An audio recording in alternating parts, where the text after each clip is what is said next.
Oh yeah, Star Trek Discovery is on hiatus this week, and the Captain John Weber himself is building something crazy at Starbase 80. So you're stuck with me on this episode of Commander's Log. We're going back to the first two episodes of Discovery ever. Strap in. We'll be back after the break. This episode of Commander's Log is brought to you by Geek Renaissance. Need that special gift for the nerd in your life? Love supporting small business? Look no further than Geek Renaissance. The artist, Sephra, makes all items by hand and will boldly go to the final frontier for your unique gift. Head over to geekrenaissance.company.site and use the code FLOBITO, that's FLOBITO, to get 10% off your order. Don't forget to follow, like, and share Geek Renaissance on Facebook, Instagram, and Twitter.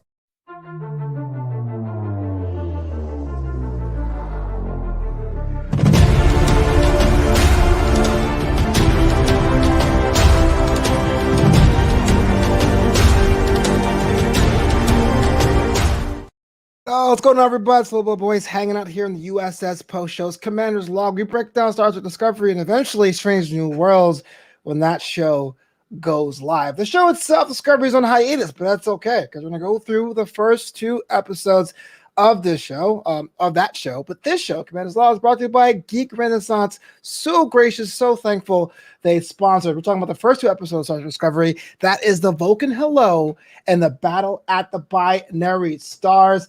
What's going on, Craig Robinson?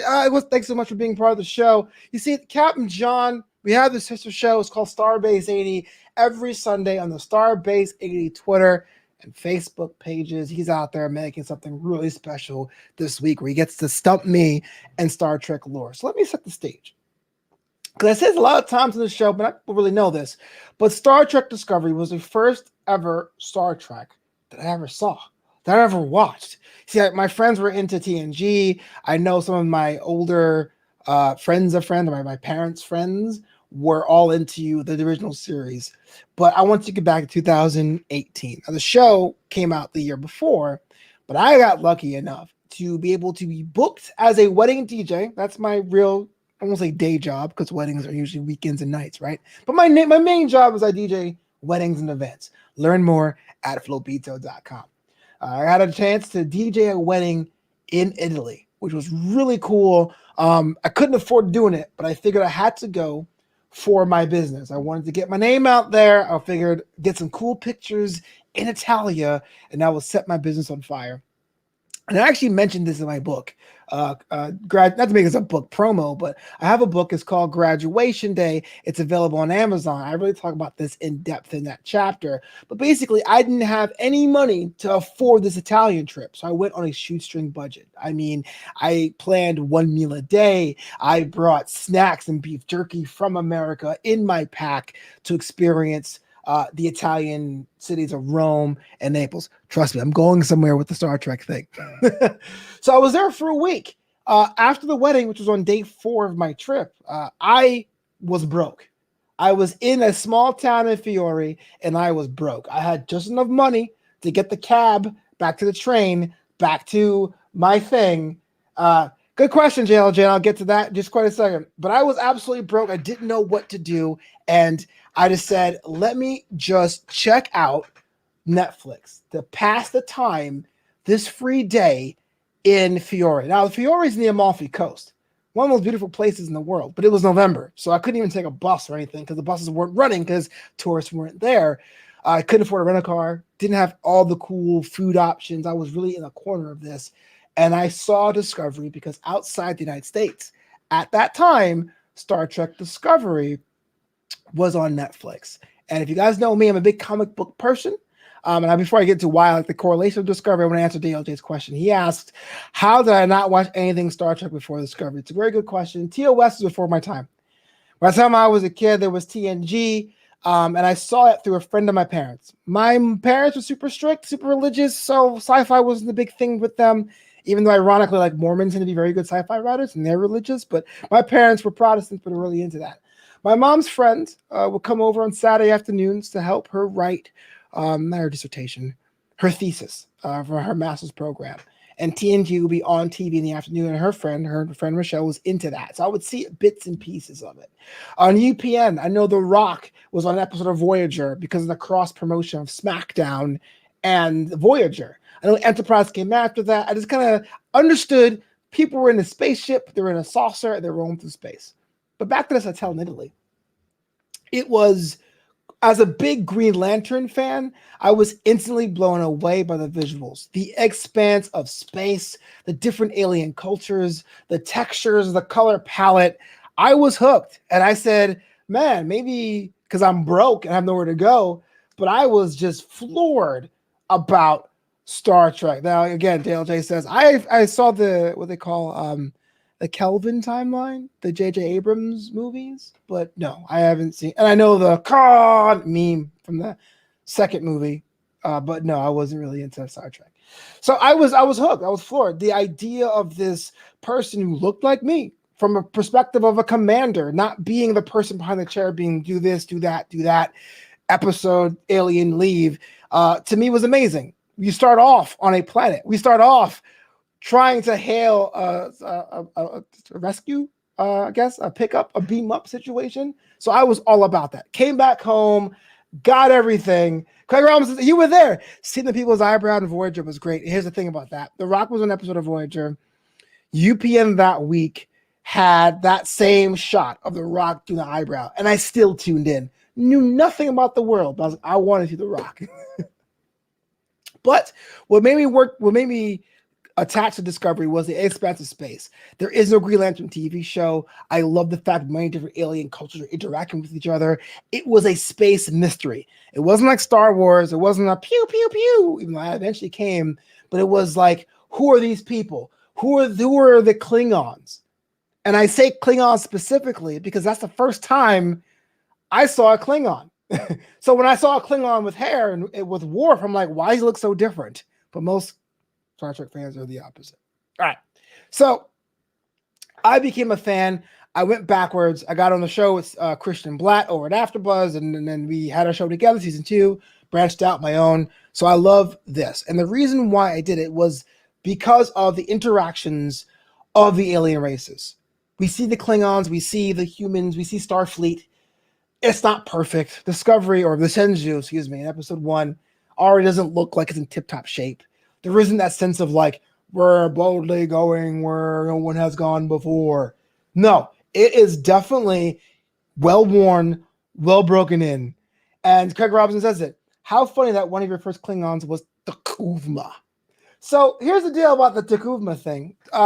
When I got, Christian Blatt and I were on, Christian Blatt, Frank Moran, and myself were on the show, the Star Trek Discovery After Show. I came back from Italy like, I gotta talk about this. And we're all on the show together, and Christian and Frank are just two geniuses, and I felt so out of sorts. I didn't really know how to interact with these guys who do Star Trek like the back of their hands. But they said, what do you think about the episode? And I go, it's cool, but it's kind of weird. Everyone's saying Takuvma. And for some reason that like enamored me to them. So Takuvma has a very warm heart to me. Looking at my notes here.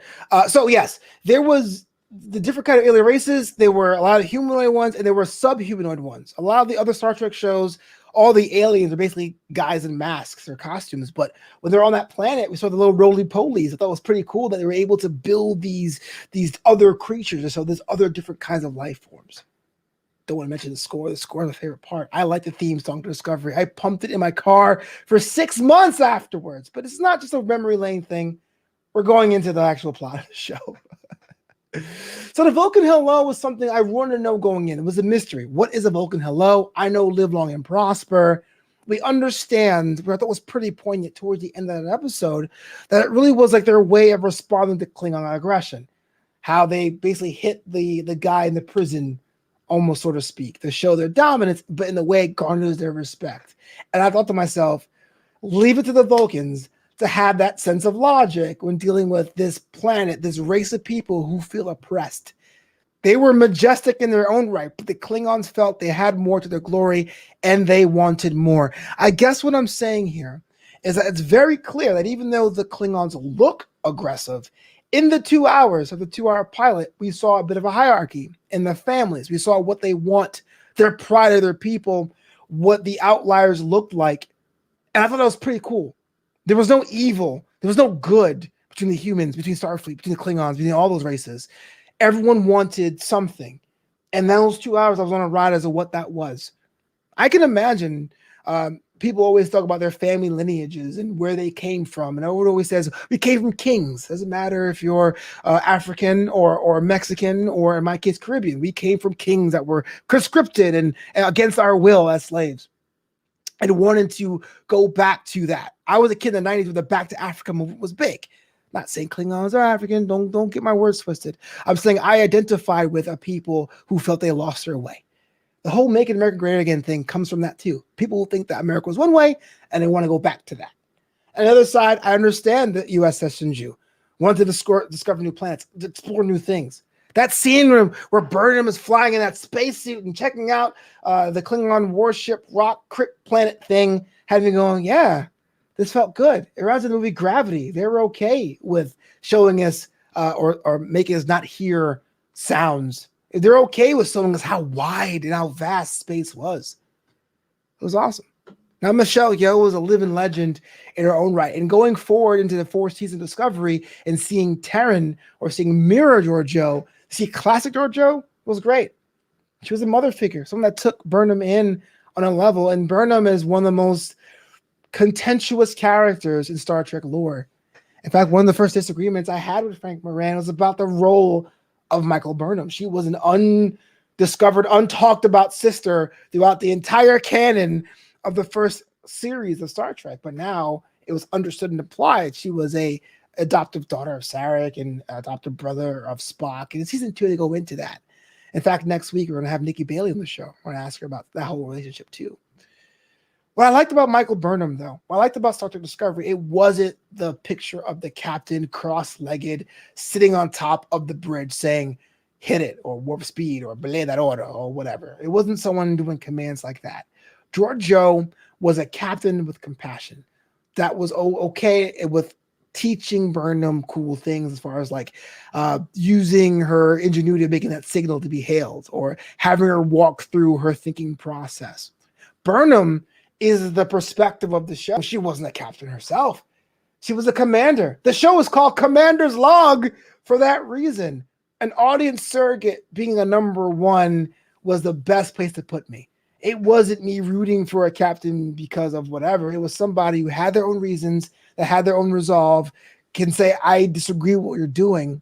Here's what we should do. And whether she's right or wrong, that's up for debate. I never got the hate Discovery got after these 2 episodes. So many of my friends, when I would tell them, hey, look, I'm into Star Trek now. I love Discovery. They would say, that's not real Star Trek. But what is real Star Trek? Is it not learning about different kind of cultures and races? Is it not understanding what Starfleet's about and the ideal of exploration? Whatever you call it, the General Order 1 or the Prime Directive, is it not about exploring and causing minimal damage? Is it not trying to preserve the lives of many? I don't know. But this was a language that spoke to me, and I understand that more than ever. And going back and watching these first 2 episodes, if you guys all listen to Commander's Log, you know there's certain things I don't like. I didn't like the fact that Gray had nothing to do all season. I didn't like that Tilly had visions of her former friend. The mycelial network is a cool concept, but it took me too long to get there. But even though this one seemed dark and dour and a war literally broke out, there was a bit of hope what the future could be. You know, you hear stories online about people from different races or cultures being represented in the media, whether they're news anchors or whether they're athletes, and people go, wow, what a great moment. And I say, I want to treat my words carefully here. It's a big moment today, but Star Trek, as optimistic as it is, it says having a workplace where many different alien races work together can be not a big deal. It's a big deal today, but hopefully representation and diversity cannot be a big deal. Let's talk about that insurrection. Michael Burnham, it must have been hard for her to look at her mentor, look at our commanding officer and decide I'm going to work in what's best interest for everyone else.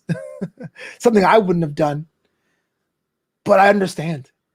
When you love something so much, when you love someone so much, you may be able to say, hey, look, this is not what you told me to do, but it's for your own benefit. I don't know if it's a friend that's drunk at the bar. I don't know if it's disagreeing with a parent saying something racist. I think we've all been in that situation where someone you know, love and respect, says something, you know that it's for their own their benefit to go in a different direction. Now, I wouldn't try to knock out my superior, but that's why I'm out in Starfleet, y'all. That's why I'm just a communications officer of the USS Post Show. This is why I rely on my captain, John Weber, to walk me through that. The Hoofma. Also, I thought it was cool, and I understand that later on that's not really a case. The show at first did a lot to put a lot of our new fans on board to what things were. It didn't drop us in to the point where we didn't know what was going on. The star date wasn't even a star date. It was an American day. It was May 11th, 2256. I was like, oh, I know this is in the future. The score put me in cinematic kind of like CSI, where you have like a big budget, a big contained movie within an hour or two. Not saying Discovery should be canceled, but if episodes 1 and 2 ended, it would be a complete story. It was a beginning, a threat. Our hero did something and she paid a price for it. It was complete, but it left me wanting more. Craig Robinson writes, well, self-love, appreciate Disco going against the former planet with their own beat. Yes, that's the thing. It's going to start off jarring to people, but ultimately it makes the most sense. I make this reference a lot on the show, so bear with me, but now I have the time because I can totally be as poetic as I like. But I grew up reading Archie comics. Archie comics to me threw me back to a time where I was doing so well in school, I was doing bad. I was reading so advanced of all my classmates in public school that I would get bored and crack jokes, and I would get myself in trouble. My parents supplemented my learning with taking me to lessons, so extra classes at school, not for tutoring, but to get me ahead of everyone else. Props to my parents. Because I know if I was born a decade later, they probably gave me some medication or something. My reading teacher, or my tutor, Mr. Elliott, won't forget him, one of the people you meet in life that changed your life forever, used to give me Archie comics because I read so much, I read so fast, I read so much, but I didn't read anything that was interesting to me. I can tell you what happened in Mark Twain's Huck Finn or Tom Sawyer, but I didn't care. He gave me Archie comics because he's like, they're comics, they're short, they're 5 pages, they're great. I grew up with Archie Andrews trying to date Betty and Veronica. I grew up with Jughead trying to eat burgers and just be a chill guy. So when Riverdale, the CW show, came out, I was upset. I go, this is not my Archie. My Archie had to deal with classes and Mr. Weatherby and avoiding Moose the bully. Sometimes he's kind of like a apologetic hero kind of a thing. Riverdale was a mystery. It was murders. It was scandals. It was gangs. And I said, this is not my Archie. I won't claim this. But here's what I realized. The year after, when I went to Comic-Con, everyone was wearing Southside Serpent jackets. Everyone was saying Team Bughead. As much as I love Archie comics and Jughead and Archie, no one was talking about that. It was a deep cut even for nerds. But through Riverdale, a whole generation of people got on board. And I said, that is more important to the fandom, whether or not a certain flavor is for me. I watch an episode here and there, cool. But I go to the grocery store and I buy an Archie comic every couple months. It's my jam. So I get fans who are like, you know what? Discovery isn't my cup of tea, but I respect it. But when someone goes, Discovery is not Star Trek, and I go, prove it, they can't. They can't. Burnham cries too much. Oh, yeah, Kirk never cried. Oh, it's too much drama. There's no dramas on the show. DS9 had no drama at all. Well, you know, it's all special effects. Okay, would you want people in the ready room for an hour and a half? You let me know. There's no holodeck, so what do you want this to do? And this is why I love this show so much. And going back into the 2 episodes really put me back in love with this. I have some notes here before I get out of here. You've seen me ramble long enough. I go, I forgot about Scared Saru. I forgot about the dude that was shaking in his boots saying, you sure you want to do this? Or talk to the captain to listen to you. To see how far Saru came really warms my heart. Total different. Bridge Crew's another one. Oh, I realized that Burnham is my captain. The first captain I ever saw was Lorca. And people always ask me, am I Cisco? Am I Picard? Am I Kirk? But Burnham is my captain. Not only is the importance of her as a black woman, I did realize this, that her hair takes a journey. And you know how important black hair is, especially to women. of color, having it press a certain way where she was okay, having it frizz out where she was in the break for insurrection later on, having it grow out when she goes to the future, having the braids now. It's kind of like a cool, I feel like if I was in film school again, I'd probably write a whole paper based on that. I said about the expanse of space. I like how Burnham accidentally stabs the foot out of that Klingon security guard. Whoops. I have in caps here, I just mentioned this. I get why people hate Discovery. It's the story of one person in the first episode. I think it really has much about impatience from the fan base than anything else. I personally like the engineering uniforms of Discovery. Also, going back and seeing Enterprise and seeing the original series, I understand to make that missing link was a hard thing, a hard needle to thread. The costume designers of Discovery nail it. My favorite quote in the first episode I have from Philippa Georgiou. She says, "Battle is not a simulation.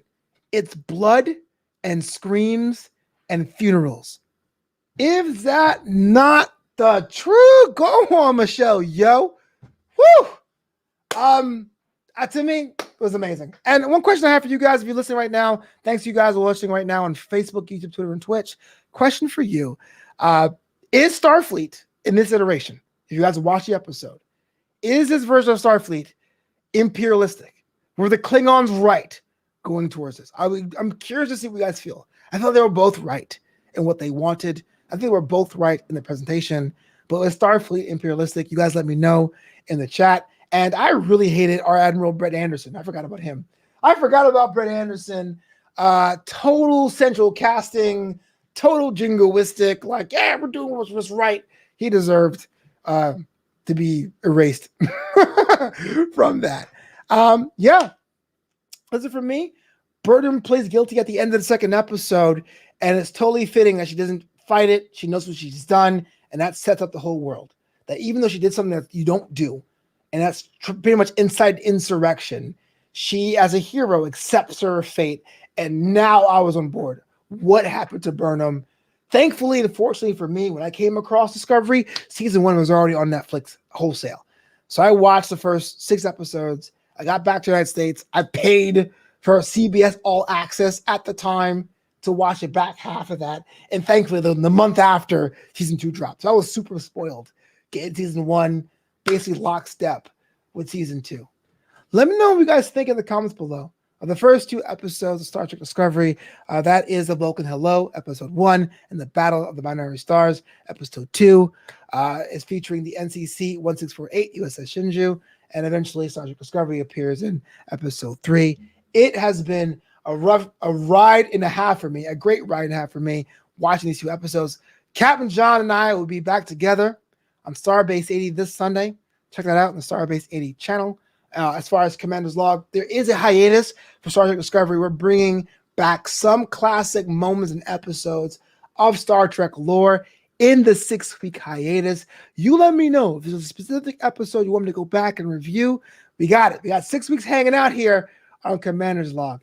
That is it for me. USS Post Show's flying out. Live long and prosper, y'all. That's it for me.